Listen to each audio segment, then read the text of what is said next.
refreshing sleep. Let's go to the venue. Paimon's really looking forward to hearing everyone's poems. Huh? Looks like we're a few people short today.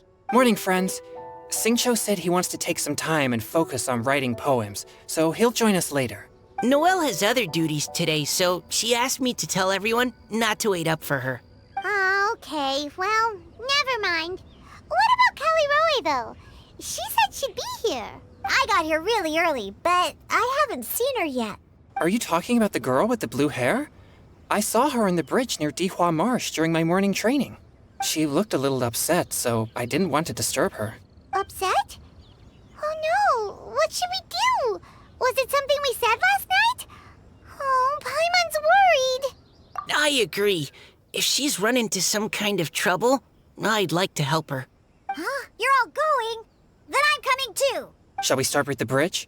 We're all here a little early, so there should be time. Good idea. We'll be back in a jiffy.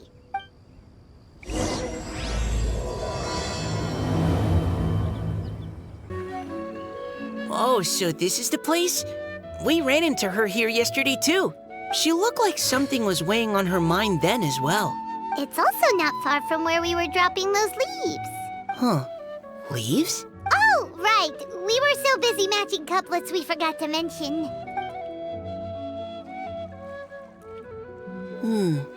Interesting. I wonder, could Miss Callie Roy have been the one who wrote that poem on the leaf? What makes you say that? Oh, sorry. Nothing. Well, nothing concrete. Just a hunch, I guess. It's just, that poem on the leaf kinda gave me the same feeling as when I saw her yesterday. So much sadness. Now that you mention it, this is upstream from where we found the poem. Huh? Hey, look! Over there! Another leaf! Wow, you're right! And this one has writing on it too! After that leaf! Whew! We finally caught it. Are the words still legible, or have they been washed out? Looks like the ink's intact. Let Paimon take a look at what it says. Huh? This is related to the poem we wrote in reply yesterday. She must have picked up one of our leaves. Spring. Young boy. It's looking a lot like Callie Roe was the one who wrote this. She seems to care a lot about that story, huh? Actually, when Paimon first saw her, Paimon was wondering, do you think... is it possible that she's, Based on the current and accounting for wind strength, everyone, please follow me. This should be far enough upstream. Let's split up and search the area. Callie Roe! Callie Roe!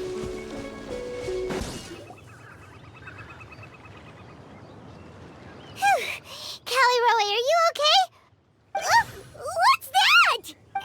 It's a huge water droplet. This is exactly what I saw the other day. Huh? Why are you all looking at me like that? Oh no! My body... is it... That voice is definitely Callie Roy's. How did this happen?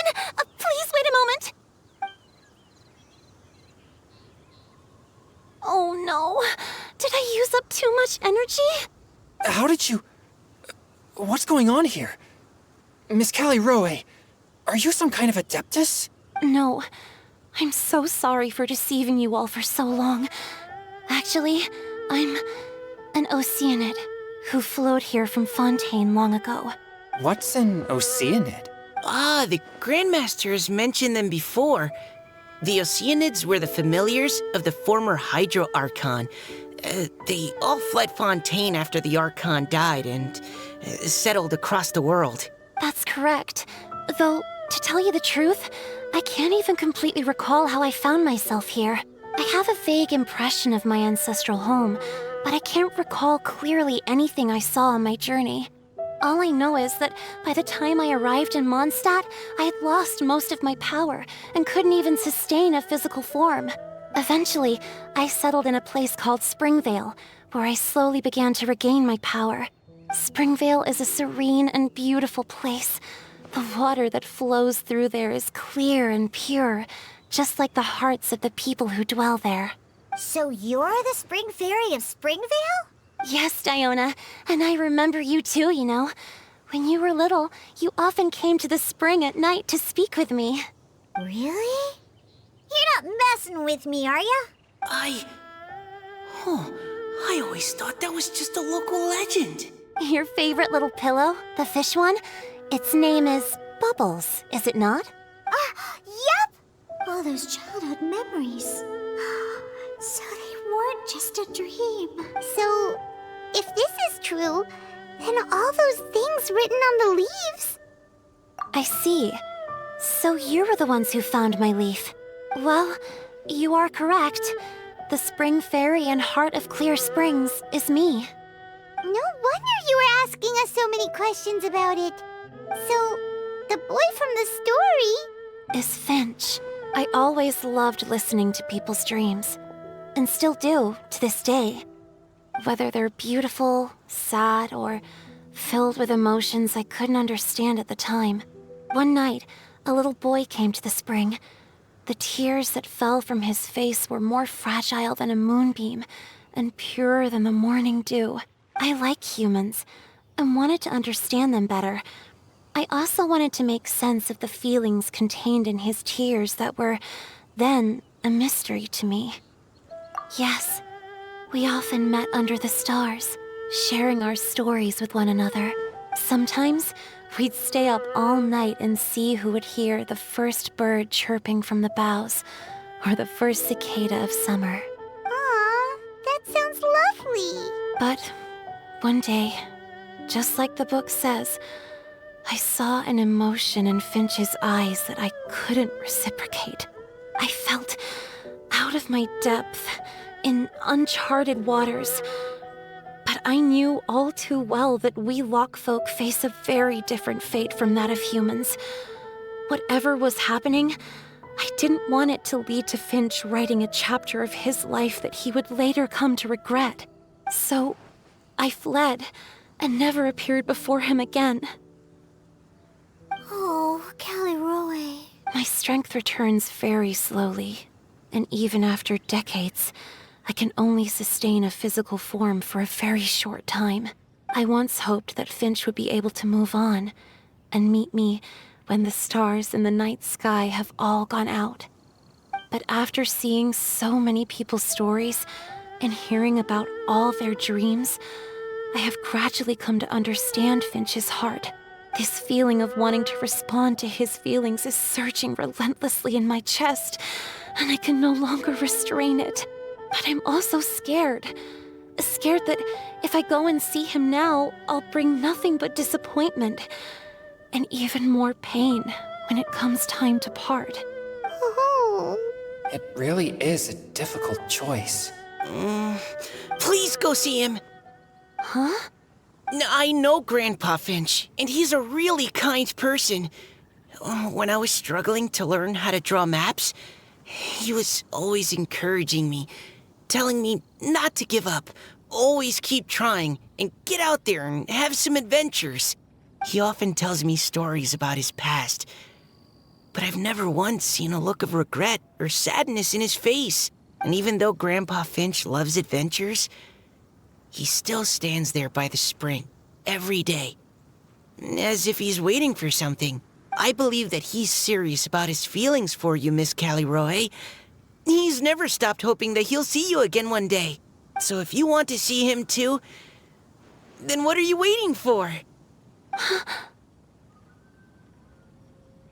Huh? Oh, sorry. I think I got a bit too excited and I just thought, well, it just sort of came out. I understand. That settles it. I will go back and see Finch. You will? Amazing! That's great! But I'd like to ask all of you for some help. Sure. Just say the word. We'll help you any way we can. Would you come to Springvale with me and help to bring Finch to my side? I cannot maintain this form for much longer, and I'm worried others will see me how I was just before. Leave it to me. I'm really close with Grandpa Finch. Also, please keep Finch's in my secret. I wouldn't want Springvale's tranquil waters to become agitated on account of all this. Your secret is safe with me. I won't tell anyone. That's a promise. Great. I can't thank you all enough. What's wrong?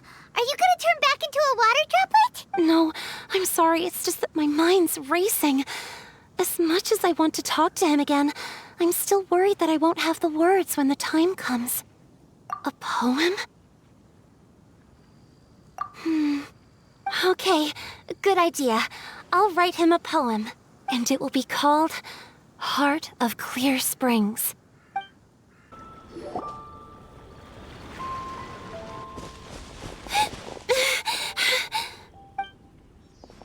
Are you okay? It's nothing. I'm just scared that I won't be able to maintain this form much longer.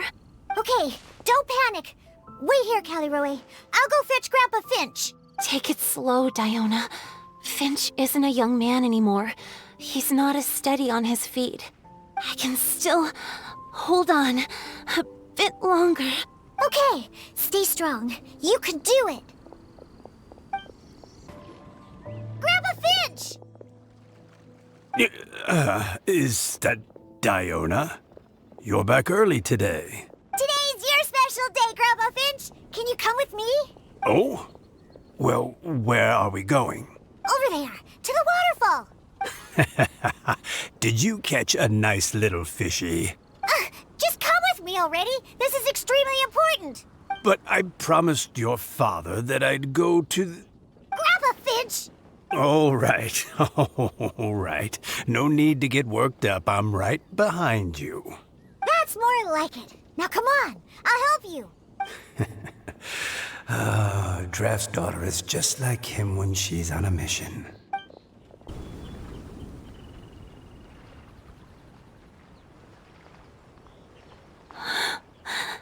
Over here! Over here! It's okay, Grandpa Finch. Take your time. Huh? What's all this? What are all these people doing here? Even Mika's here? How's work been going lately? And even some friends from abroad, if I'm not mistaken. You do know that today's not my birthday, don't you? Greetings, Mr. Finch. My name is Chong Yoon. We all met at the poetry gala, and, well, there's someone we'd like to introduce you to. Finch. That voice. Kelly Rowe. I didn't think you'd still remember. Oh, I remember. I remember all right. How could I ever forget? Although your appearance is different than I recall. Back then, you looked like you'd stepped right out of a fairy tale. But I'm one to talk. Of course, a fairy from a fairy tale can change forms. But in your eyes, I'm probably the one who's changed beyond all recognition. Oh, even after all these years, you still know just what to say to make me laugh. I thought you were only able to appear in the dead of night. There have been times when I've wondered whether it really was all a dream. I'm sorry I kept you waiting for so long, Finch. Oh, it can't have been that long. It's been but the blink of an eye, really. Finch, would you like to hear a poem I wrote for you? A poem? You write poetry now? Well, of course. I'd be delighted to listen. I'll hang on every word that leaves your lips. In that case, let me read you a story about the Spring Fairy.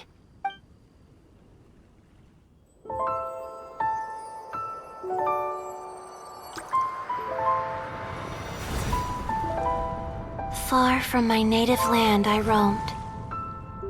In streams I slept, many seasons I met as the sun set and rose.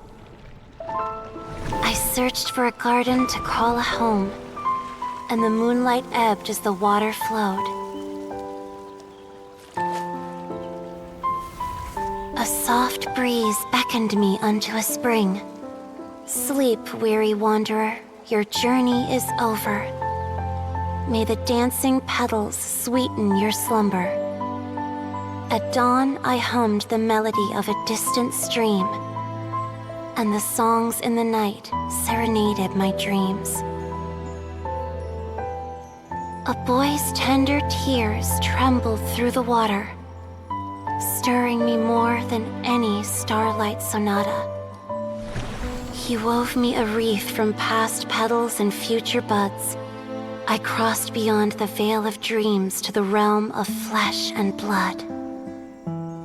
Look at the love that shines from his eager gaze.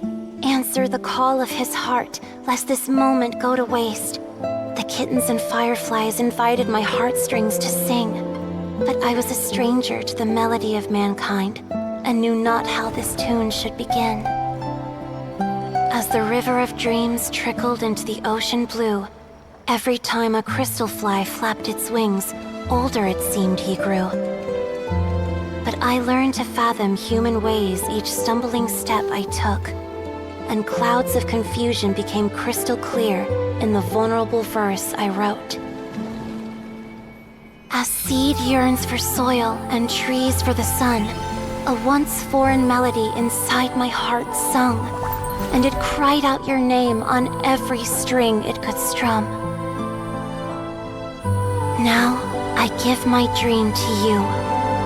May it be in your slumber a sweet spring to quench your thirst. Now, I hand my heart to you, praying my belated promise might meet, still with your trust.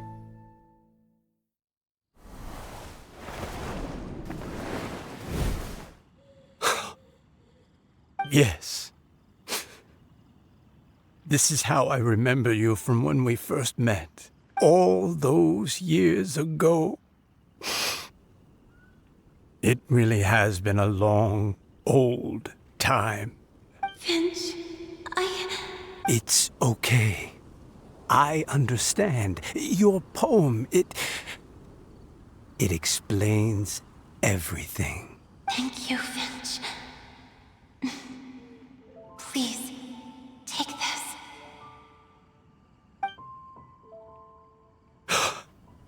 It's so beautiful. This is a droplet of water condensed from my own power.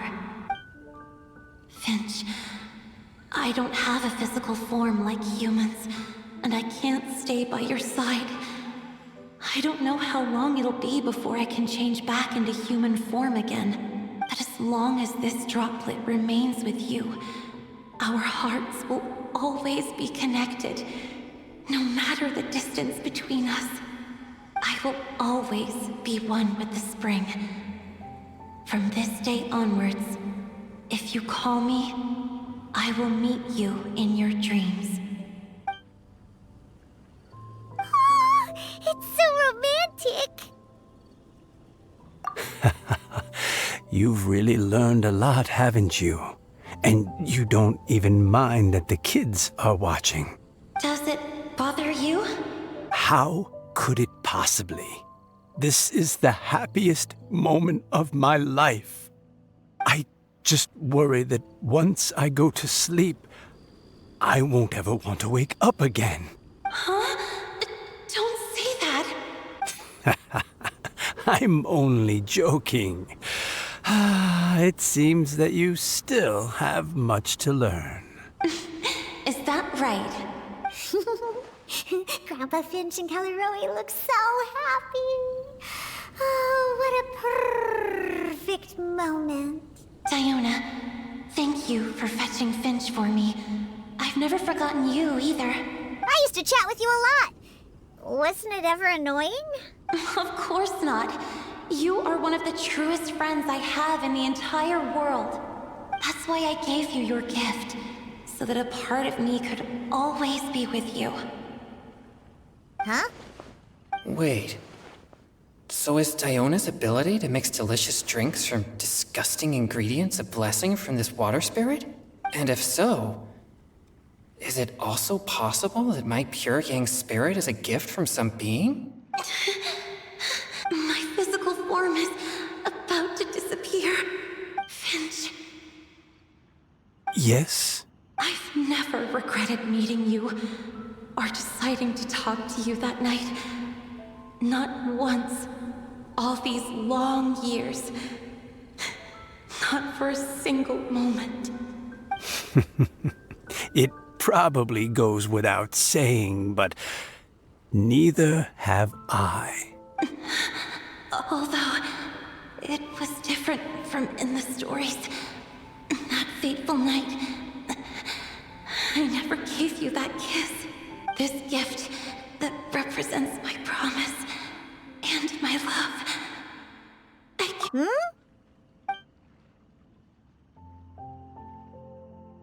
It's okay, everyone.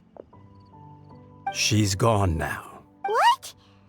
But Paimon didn't get a chance to say goodbye. Grandpa Finch. Don't worry now. She hasn't gone far. Just like she said, she'll always be one with the spring. By our side and in our dreams. Oh? Hey, you're all back! And it looks like you're in much better spirits than before. Hootow's a step ahead. She's already talking about printing a poetry anthology. She said she can't wait for everyone's final words because I'm itching to pull the trigger. By which I assume she meant she eagerly anticipates receiving everyone's freestyle poetry submissions to help her close the deal. Where have you all been? I've been waiting here forever. Perhaps they lacked sufficient inspiration and wished to have an emergency communion with nature. And with any luck, I'll bet they heard some fine poetry along the way. Tone deaf, Bard! Does this mean that right from the start you... right from the start, you said you would treat us to a nice meal! Huh? Did I? Very well. Since the Traveler agrees, then it looks like I can't escape this time. Diona! Dear Diona, could I trouble you to fix us a couple of your delicious beverages? You wish. All right. Well, normally I'd never agree, but since I happen to be in a good mood today... Huh? So, just what have you guys been up to all this time? Why does it feel like there are some unspoken words hanging in the air here that everyone is privy to but myself? Really? Must be the breeze. You're reading way too much into it. Yeah, that's right. We're just, taking a walk. Inspiration walk, since it worked so well last time. So even Mika's in on it? Chongyun, how about you tell me what happened on the sly? I've just remembered that I heard about a haunted house recently that you'll definitely want to check out. I'm willing to bet that even your pure yang spirit won't be able to scare off these demons. I appreciate the gesture, but no thanks. And I'm starting to think that maybe this pure yang spirit isn't such a bad thing after all. Huh? What the? What's gotten into you? Okay, that confirms it. I call shenanigans. Something big definitely went down here.